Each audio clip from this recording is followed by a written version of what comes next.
Hello, and welcome to the Studio 7 podcast with your hosts, Joshy Lee and Luciano D'Amato. Welcome back to the Studio 7 podcast. Hello. We just got done watching Parasite. We did. Finally. Yeah, long overdue. Yeah. So, big thanks to everyone who voted on Instagram. We put a little poll up whether you wanted us to review Parasite or Uncut Gems. And Parasite stole the show. It was like 91% Parasite, so... Yeah, I can't hide that. I'm No. glad about that fact. Yeah. It gave me extra reason to go and watch the film. I mean, we would have watched it anyway, but yeah. Yeah. So yeah, thanks for everyone who got in touch about that as well and suggested other films also. yeah. So I think we'll be doing that a bit more often now. So make sure giving you guys a chance to get involved. Yeah, so make sure you follow us on Instagram at studio7films.co.uk. That's on Facebook as well, but we'll be mainly holding the polls on Insta. So have a look for that every other week. Yeah. So Parasite. Without further ado, let's jump in. Parasite. Yeah.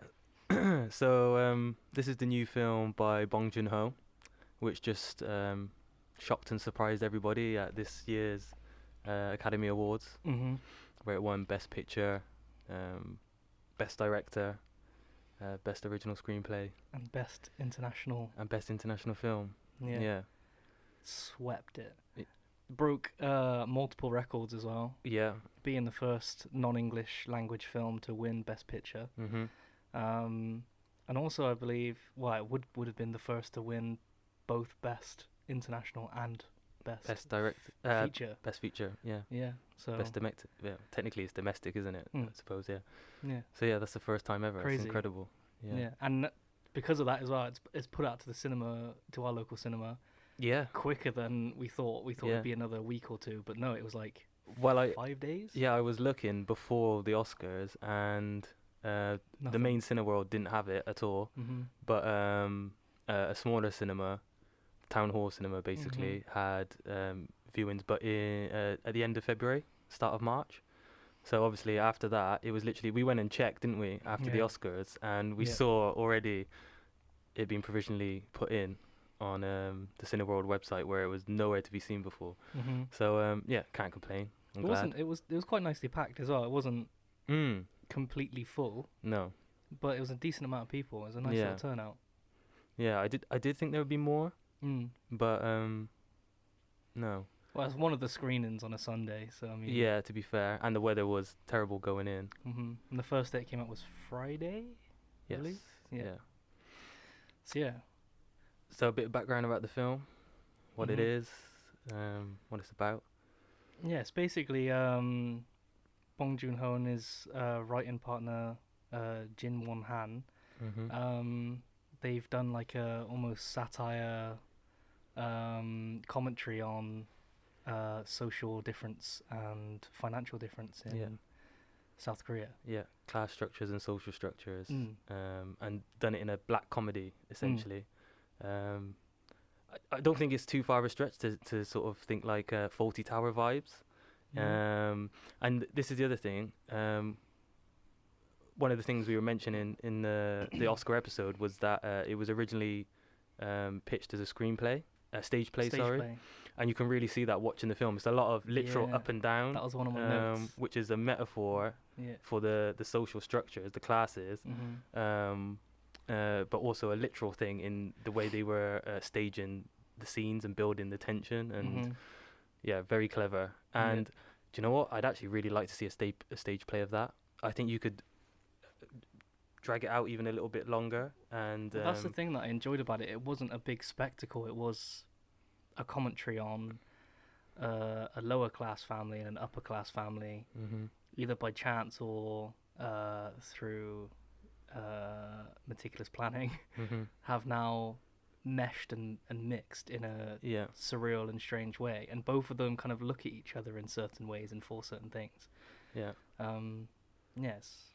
So the basic plot line is there are the two families. There's the Park family, which are well off. Yeah. The Kims. and the Kims, who are a destitute family, but they're really close in it, and they all get on and they work well together. Yeah. But they are impoverished. Great chemistry between the four. All perfectly cast. Yeah. They feel like a real family. They feel like they've known each other for years and years. They really bounce off each other. It was really entertaining know each to other watch. inside and out. Yeah, and then comparisonly, on the other side, the Parks, being rich and wealthy, they've got everything that they need, are all distant and isolated from each other, which was really interesting. Again, another metaphor that Bong JoonHo was putting in there to plant the seads about It's funny that you keep saying metaphor, because that's like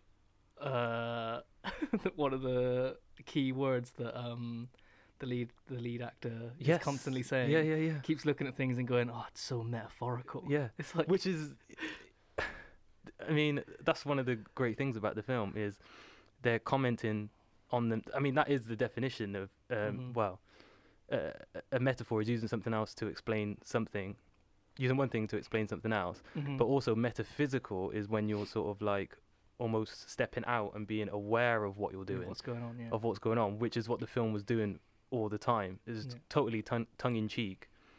Actually, not going into spoiler territory. Yeah, so it actually hinted that at the end. Yes, it did directly.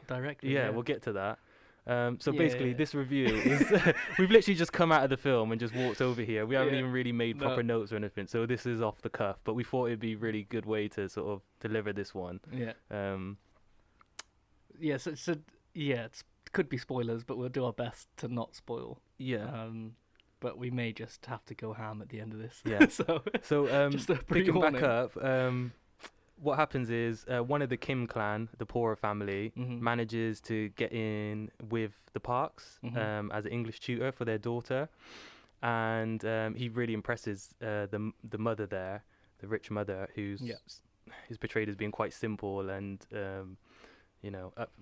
away with the fairies almost, not really known and verbally described as being simple. We're not just saying that. And so he sort of takes advantage, impresses her with his skills, and then starts recommending other people who they should hire, which happen to be his other family members. And then what happens over the course of the film is they all end up working for the Parks, and then things take another turn. There's a bit of a twist about halfway through the film, which we'll hold off, which was fun.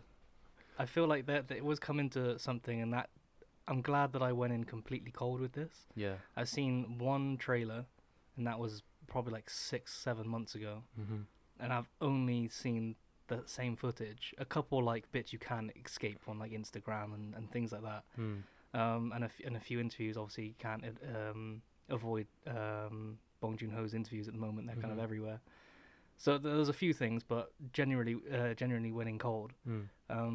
And that was a nice twist, because you're not expecting it in any way, because you think it's going one way, and then. Well, one thing I will say is if you're familiar with foreign language films, specifically Korean or Asian cinema, you know to expect something at some point. You don't know what or when or why or how, but there will be something, because that's what they're the best at, is leading you one way and then and mixing genres. Yeah, which they do here really well as well. I mean, there are horror elements, you could argue. Definitely. Even though I would probably say it's more of a black comedy or a satirical social drama, but there are horror elements and other even revenge elements as well. Revenge, comedy, drama. I'd even say slight action at times. Yeah, it's a bit of everything. Yeah. Really wholesome. Yeah, man. I need to kind of collect myself after the film. Try to remember what's gone on. So I'll start with one of the things that impressed me was the opening scene. Was a standout. And this is a testament to Bong JoonHo and his directing ability and his filmmaking ability, and I think goes a long way for saying why he was given the Best Director at the Academy Awards. So the first scene literally introduces you to the Kim clan, the Kim family, and it starts with the son who's just woken up, and the first thing he does is look to his phone. This was the other thing, really good at setting up modern life and people's priorities and things like that. Like, so even this family who are broke, need work, don't have a lot of food on the table, their their first thing, their first interest waking up is, have I got Wi-Fi? Can I check my phone? Can I do which we're all, I think, guilty of to an extent. But there's like an added level of desperation for them, but it's played off in a comedic way, so you get to like them a bit more. Yeah. So it's not like you're chucked into this depressing story of, oh, there's these four family members living in basically a basement in, you know, one of the poor areas. And you know, this is their life. No, I think Bong JoonHo has done it in a brilliant way where he sets the tone for who these characters are, what their situation is, but then also plays it off in a comedic way, so then you instantly bond with them and you're on their side of like, oh, I really like this kid, he's quirky, or I really like the sister, she's like stern and controlling, and she's probably the mastermind behind the family. Yeah. And then there's the ditzy dad who just sits he on his means really ass. well, but and then there's the mum who they hint at she had like a great past, like possibly a athletic past. But you like, this is why you retain all this stuff, because it's done in such So everything that you've just mentioned there is all done in this sequence. You get to know all of this in this one sequence. Minimal dialogue, minimal shots as well. I think they kept it quite simple. It was just a few, and there was a lot of like following the characters around as they moved around the house. And literally within 5-10 minutes, you understood the premise of the film, you understood the characters, their personality traits, their motivations, and their emotional state, and then boom, we're ready to go. Awesome. And then send you off onto this crazy ride. So yeah, that was a standout feature for me, which made me understand why he maybe got the best director nod. Not just because he put together this great film, but like if you individually pick apart the scenes, there's a lot of skill involved in doing that. And yeah, it's very different to what you know, writing out a scene and then going on to the set and executing that scene, and then it's very different again when you go into the editing room to put together that scene. Like there's 3 different stories you can have there, and he was involved in all 3. So yeah, you can clearly see that this just has him smeared all over it. Where he's just, you know, stayed in control and told the story that he wanted to tell. And we know it's intentional because if you go back and look at Bong JoonHo's other films, there's a consistency, and he uses this technique in a lot of the other films. I think the one that sticks out the most for me is The Host, again, which is sort of a family-centered film. And he uses a similar technique in that. So yeah, that's one thing while I'm thinking of it is, if you're interested in Korean cinema or Bong JoonHo in general and Parasites, is even go back and look at his films. I think he's directed 7 features. You'll recognize like Snowpiercer, the American film with Chris Evans, but there's also some other great ones like Mother and Okja and The Host. Well, this just goes to show his talent. Just going on to Rotten Tomatoes, his highest rated is Parasite at 99%, and his lowest is 76% for Tokyo. And that was like a joint film, wasn't it? I'm not too sure. I can have a look. Yeah, so there was a couple of directors doing different segments, I think. So you can't even attribute the. Yeah, it is. Yeah, three directors. Yeah. So I would say his lowest one isn't even that. It's whatever's the next one after that, because you can't really count that as his own film. Yeah, it's true. So yeah, so maybe not even as low as that. Yeah, mad.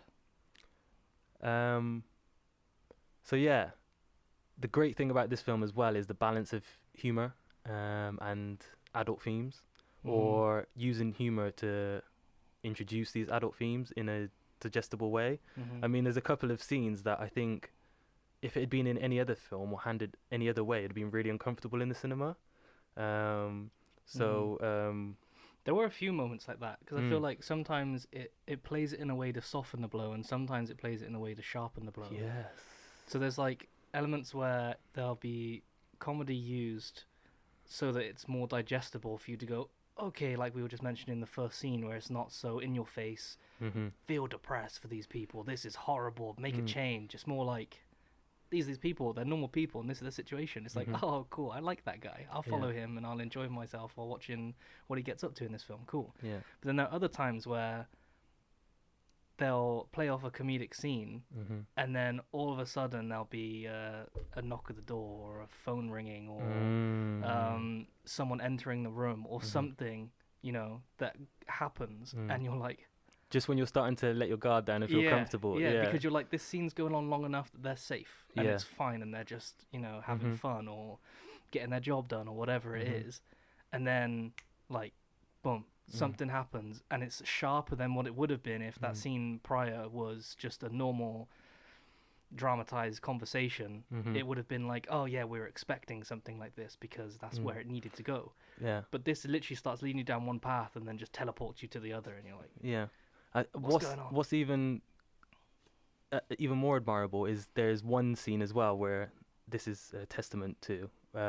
So a bit of a spoiler is once the Kim family get embedded in the Park household, and I think embedded is the right word. And again, this goes back to the metaphors about being parasites and etc.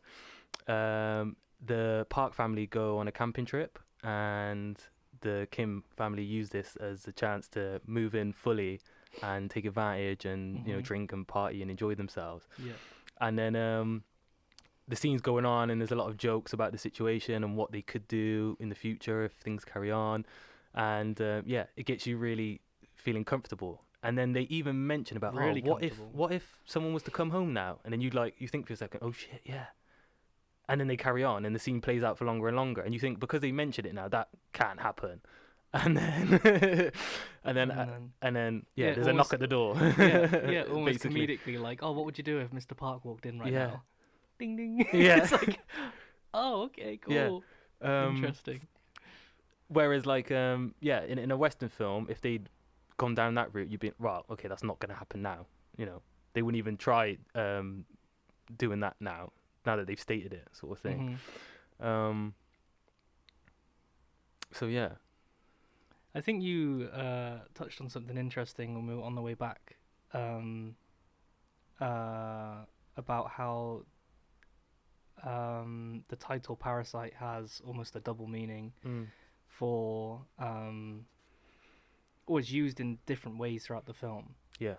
Obviously, the main one, face value, is these, the Kim family basically infiltrate the house just like cockroaches and all this kind of stuff do. And they even actually kind of hinted themselves about bugs and things throughout, with, as you've probably seen in the trailer, when, you know, there's the fumigation, going through the streets, and they're like, no, leave the windows open, we can get rid of all the bugs. Again, very meta. And it's like them opening those windows, they lose that job, which then pushes them into getting another job. So yeah, they did get rid of the bugs because they just moved them from that house to another house.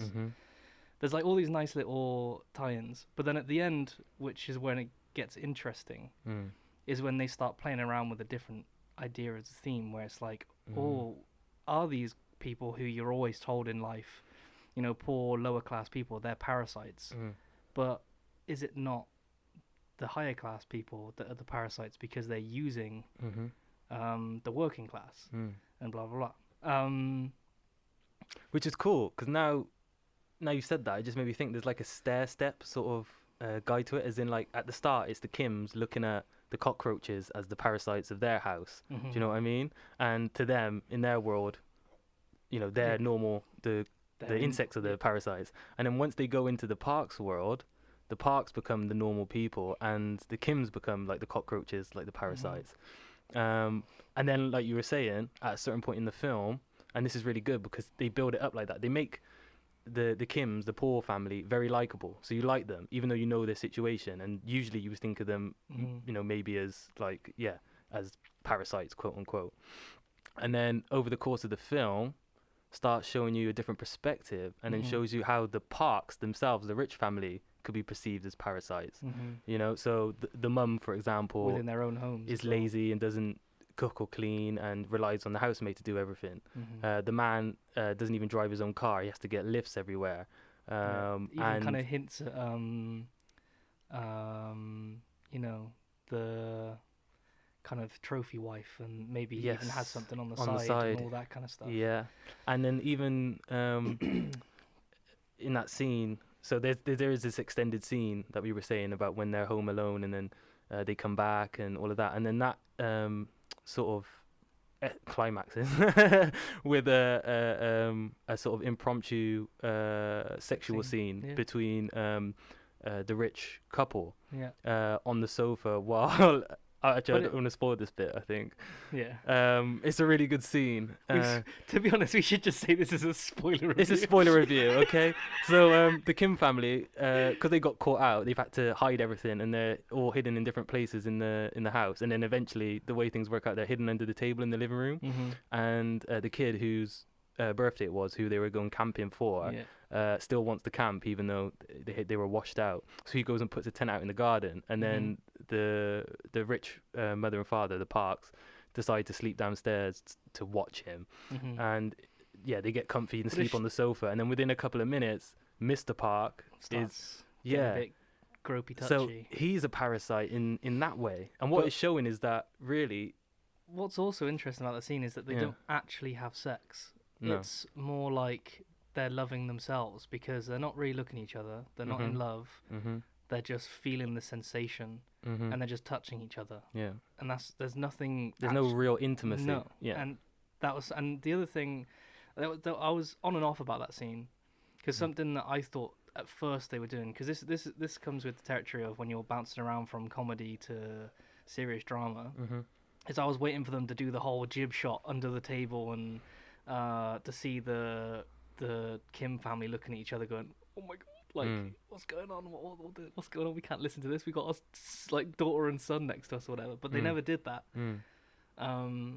They were almost like mummified under there or something. They didn't really do anything. So I feel like that was more to focus on what the Parks were doing on the sofa. I do feel like there's some kind of there's another thread, a plot thread there, which he's just hinting at. I mean, so just to jump forward a bit, is after the Oscar wins, there's been talk about it being adapted into a TV show, and Bong JoonHo has come out and said that it would possibly feature fill in gaps in the film and scenes in the film that we weren't fully shown, and which is confusing. I mean, we've got mixed feelings about that. I'm not sure it really needs it. No. But then maybe it's going to pull on those sort of threads, like with like that scene, that sex scene between the Park adults. The other thing, going back to the being parasite and insect and stuff, obviously in the insect kingdom, there are nearly all the time daily territorial disputes, and that's something that also pops up in the film when you kind of find out that there are other kind of parasites in the household or around the household, and then they kind of butt heads over the territory. I do feel like there is something. Well, it was showing the hypocrisy, wasn't it? Yeah. Just thinking about it, it was like, the Kims look at the cockroaches and think, "Oh, you're parasites. Get out of my house. I'm gonna let the fumigation kill you," sort of thing. And then, but then they end up being cockroaches themselves to the Parks. Yeah. And then they get defensive when there's other parasites and cockroaches, and they start talking down to them as if they're not on their level. So again, it's showing the hypocrisy, and that in reality it's just your situation at this moment in time that supposedly defines your class system. But you could be rich today but poor tomorrow. Does that suddenly make you a parasite? So it's playing with the term and how we use it, and where is it actually relevant, and where is it actually it's all objective. It's all, and I think that's something else that the film touches on quite nicely, is people's opinions of certain situations, and especially towards the end, after they've basically became earwigs, when they're in the house and they're having these private conversations, and they can hear all this kind of stuff. They start hearing all this all these like things that they're having private conversations about Yes. the help. Yeah. And they're like, oh, but you were nice to me all day, and now you're saying that, this, that, and I smell funny, or yeah. I do this and that's weird. Yeah, and then obviously in your work day, after you've Mhm. heard someone tell you that, you can see them reacting in different ways, Yeah. knowing that that's what it is now, where before it would have been just oh, that's them doing them, or, they're turning away or opening a window because they want to open the window, they want some fresh air, but actually it's because you told me that I stink. I thought that was really interesting. Yeah. Yeah. So, should we go ahead and rate it? I'm still not. You're still not sure? Yeah, no. I am and I'm not, because I feel like I'm missing something still. That's. I mean, this feel film like- could definitely do with another watch. I think Yeah. one watch through isn't enough. There's so many things to take away. Yeah. What I thought was interesting, and actually, because obviously we did the poll to decide if we were going to review this or Uncut Gems. Now, both of these films feature a rock or a stone as almost like a MacGuffin in moving the plot forward, and they both sort of have a similar effect and feature very smallly, but have a bigger meaning or bigger impact on the film. And I'm not sure. Like a huge anchor in both films. I think more so obviously in Uncut Gems. Yes. As it keeps kind of swinging in and out of different points, and that is basically like the motor of the film. But then this one was like, it was there at the start, and it was there at the end. There at the end. Yeah. I think maybe it's saying something about the immovability of these social structures, these social classes. How like we've been so defined by them as a human race, like throughout time. It's like that's one thing that's never changed. Is you've had like rich people and poor people. You've had, the kings, and you've had the help or the servants. It's always been that way. Or the kings and the peasants, or the kings and the slaves. There's always been that divide, and I feel like maybe that's what The Rock was representing there. Yeah, I feel like it may have something like that, or there might be something hidden with the kid's friend who gave it to them in the beginning, because they come from similar backgrounds, but yet this guy's walking in with a nice suit, all this kind of stuff. So maybe, this rock actually does give them opportunities for something, and maybe that's what they're also playing at, like, and that's why the son, when he's holding it, is always saying like, this so metaphorical, and it's constantly saying when crap hits the fan, he's literally clinging onto it, and the dad's like, why are you hugging that rock? And he's like, no, the rock's hugging me. And he couldn't explain it. And I just had another thought. I think it's also supposed to represent the things in life that we use to sort of help us get through. So whether that be religion, spirituality, any kind of ritualism. So The Rock was representing, because it's the same in Uncut Gems. There's almost like, this is what I loved about Uncut Gems. It hints that it could be more to the gem than just it's beautiful. That there could be supernatural powers, but it's never touched on again. It's just hinted, and it's left up to you to decide. Think you've hit something on the head there. And I think that might be the case with Parasite and The Rock. Because a lot of the time throughout the film, they don't thank God. They thank their providers financially. So it's constantly like, let's pray for the Parks. Mr. Park, or let's pray for so and so. It's never thanks God for this. It's no, thanks the Parks for giving us a job and paying us for doing the shit you didn't want to do. It's so I think which is very clever thinking about it. And it's something that might be easily overlooked. And also the whole basement thing, and having the rich people living above and up in the hills, is obviously about God living above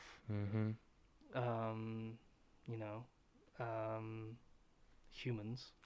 And and when they talk about, obviously there's a scene in there where there's a torrential rain, and all the rich people live up in the hills in these beautiful houses, and all the poor people live down in the slums. And when it rains, for them it's beautiful because it comes and it goes.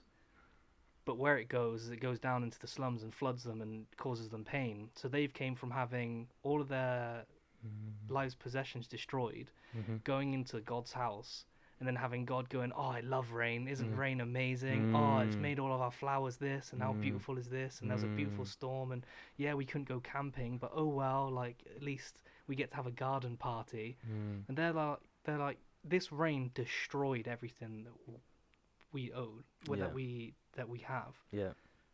And now you're praising it, but then on the other side, you were praising them for giving you a job to do to put food on your table. Yeah. So it's like a weird cycle. Yeah.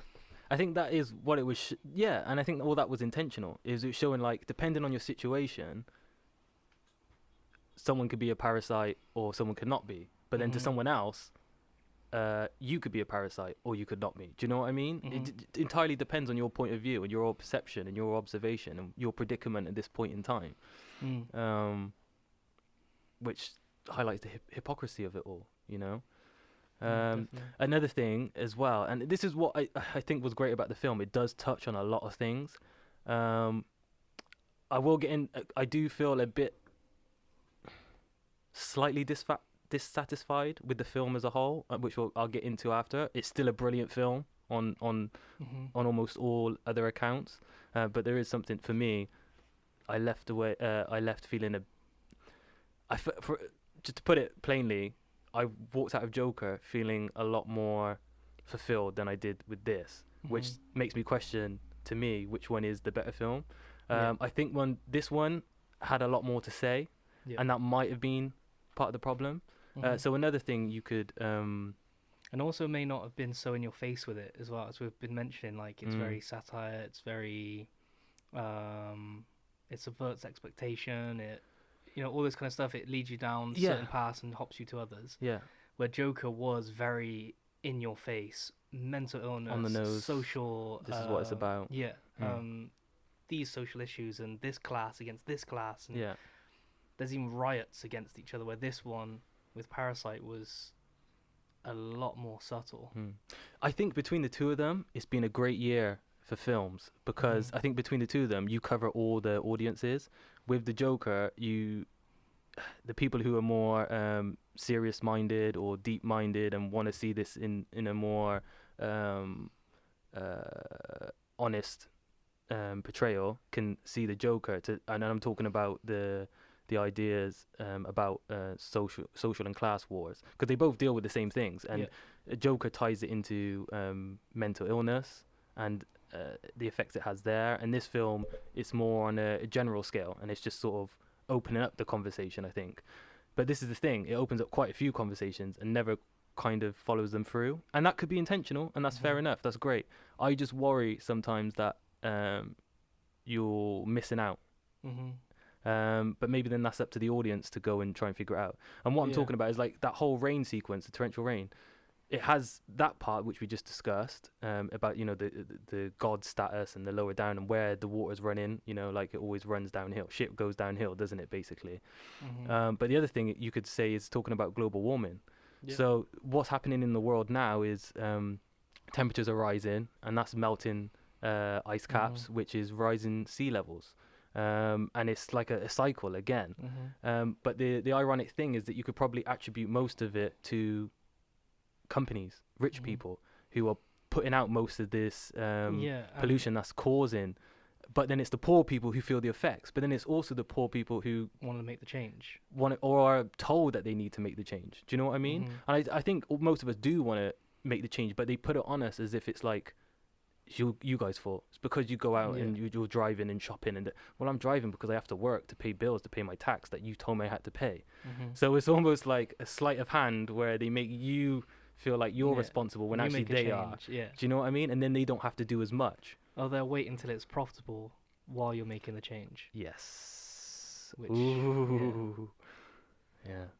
So that's why it's taken so long, is because they're working out how they can make money from it. And then once they've done that, then they'll push it really hard. 100%. Which is happening with all these new adverts and Maisie Williams singing in cars of Let It Go on electric cars and stuff now. Like, it's a huge thing because they know for a fact that, there is going to be a time where there's going to be a ban on petrol cars and petrol vehicles, because there has to be. It's going to run out at some point, or be so damaging to the environment that you've got no bloody choice. Yeah. So they're jumping on it now. They're building a name for themselves, and they're doing it in the same way that they always market something. They'll get someone of interest, of old and young, and they'll mix it in with a song that's old and young people know, and yeah, it's textbook. I mean, once you're aware of it, it's so hard not to see through. But yeah, another interesting nonetheless. Definitely. So yeah, we could probably do another whole. I mean, the more we're talking about this, the more stuff that's coming up in my mind. Actually, yeah, a very interesting film. I think I know my rating now. It's definitely one of the best films of last year, if not the best. I still can't put a final say on that. I think it's definitely at the moment a toss-up between Uncut Gems, Parasite, The Joker. There's still a couple more from last year that I want to see before even saying that finitely. Same. But yeah, the other thing that was gorgeous about this film was the production design and the color palette. Yeah, the use of earthy colors as well, to represent the different classes. Like the Park family, there's lots of greens to show like flourishing, and again with the garden and all the flowers, and the fact they even mention about the rain making the flowers look beautiful and all of that. And then with the Kims, it was more like earthy browns and like greys and things like that, where there was I guess kind of hint that there's less life here, really. In the sense, washed out colors. Less life, less fertility, less material gains in this side. So again, subtle things, but all help to build this really great picture. Yeah, definitely. Yeah. Do you know a rating? Have you got a rating in your head? Because I have one now, but I feel like I want to watch it again. Yeah. Maybe we can say this is our provisional score, because I do like, even talking now to you, I realizing that there's a lot more that I noticed in the film that I'd like to see again to verify and to see what he was actually saying with that. Which I didn't process fully while watching the film, but since coming and doing this now. But yeah, I've got a provisional number in my mind upon first viewing. Mine is 8.5 out of 10. Oh, we should have written it down first. Yeah, no, mine's the same. 8.5. I want to say 9. I really want to say 9. But I do feel like there are hidden nuggets, as we've been saying, that we haven't discovered yet. And this is the other thing, obviously, like, it's with foreign language, you are reading subtitles, so you are being taken away from the visuals, and a lot of obviously in films it's a visual medium. So there might be things we miss. So there are things like that. So it's like, now I got the general idea, I might be able to look away from the subtitles a bit more. Instead of trying to focus on every word that's being said and getting all the subtext. But yeah, I think there's loads more that you can. There's going to be video essays upon video essays on about this film.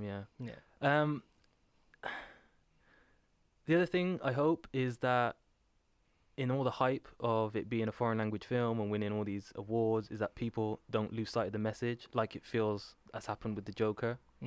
I hope the message stays strong and people still talk about these social issues in a few months' time. Because that's what I think makes the film so important, and why I would have voted for it as best film last year is because of these issues, which is why I like the Joker so much. It's because it was tackling these issues, which are so relevant and so current right now and so topical and need to be talked about. And just as a race, we need to start dealing with these issues of social and class segregation and stress and depression and mental illness in this modern world. Like, it can't continue like this. It's going to end up spiraling otherwise. So looking I think after our home, which is the earth. Because if that goes, we're gone. And this is why I love films. Is and this is why I chose films as like my life passion, is because I can see, and then I mean, I'm not saying like it's only film that does this. This is in music, this is in writing, this is in stage plays and everything as well. But Is film's you can like a nice balance of everything. Yeah, To me, yeah. Visuals, color, poetry, spoken word, music, composition, visuals. It's everything. blending all of it, isn't it? Yeah. But what it is you can entertain someone at the same time teach them a lot. And I think it's the perfect way to spread a message, is to entertain simultaneously whilst teaching.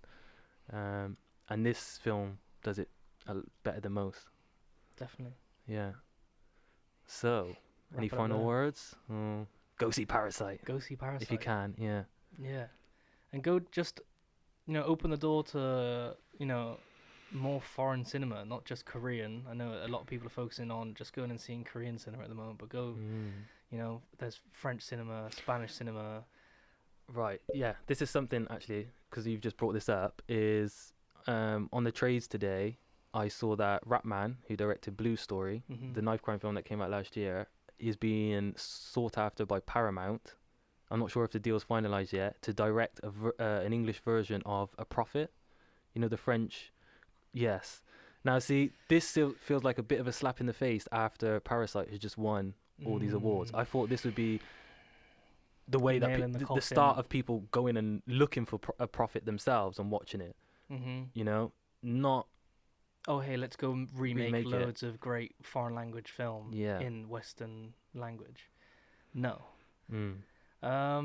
Yeah, don't buy into that. A lot of Western cinema is direct remakes of non-English language cinema. So, yeah, I mean... I will say, because I guess it has its place, because a lot of the way I got into foreign cinema was through remakes, first of all. Like, I think one of them was like the original Grudge remake by Sam Raimi. I watched that and I was like, "Ooh, this is interesting. I want to see more stuff like this." And then realized it was a remake of a Japanese original. Watched that, and then that opened me up to all Japanese horror films, and I was like, "Wow." Do you know what I mean? But then once you do that, you realize the originals are... But that worked for a time. Yeah. Now, what's done that is Parasite winning Best Picture in a predominantly Western domestic, the biggest award show. Yeah. Full stop. Yeah. Not just in film. Now, I'd say like that should period. that should have been locking, the key going into the door, swinging it open, breaking off the hinges, and going, "Yep, there's a whole other world of cinema out here. Do you want to come have a look?" Instead of waiting for us to remake it to make money off them. Yeah. For then and you not to even go, do it as well. Usually. Yeah, I think definitely 9 times out of 10. Yeah, that was the same with me. It was like it wasn't until I was in college and we'd go and watch a foreign language, and I'd always be like, "Oh, I don't want to do that. I don't want to read. I want to watch and film and feel the film. I don't want to be reading." But then once you do it and you realize how different the cinema is and what you can take from different forms and different cultures and all this kind of stuff, you just won't regret it. Yeah. And I think this should literally be go to your local cinema. It's going to be there now. Yeah. And go watch it and go support it. You won't be disappointed. It's a great film. And then you're going to want to go home and click the international section of Netflix. Yeah. And which, as you were saying earlier, it looks like they're picking up on and already focusing a little bit more. On foreign language stuff, which is great. We want it to be like that, to be all inclusive and all open, and everybody to be learning and collaborating and entertaining each other. That's what keeps it fresh and interesting and exciting. Yeah. So yeah, as we said earlier, we'll be putting out a poll every other week for one of these reviews. See if we can keep it going, keep talking about films in particular instead of big open ideas of what's happening in the industry. Yeah. Even though that is fun also. We get to learn a lot. We'll still do those scheduled videos, but they are a bit harder to digest for people. And long-winded. I'm thinking this one's a bit long either as well. But it's all right. Yeah. But yeah, just follow us up on Instagram, as we said at the beginning. Watch out for what we do. As we said in the previous episodes, we produce and distribute short films. We also do music videos and blah blah blah, blah. Loads of cool stuff.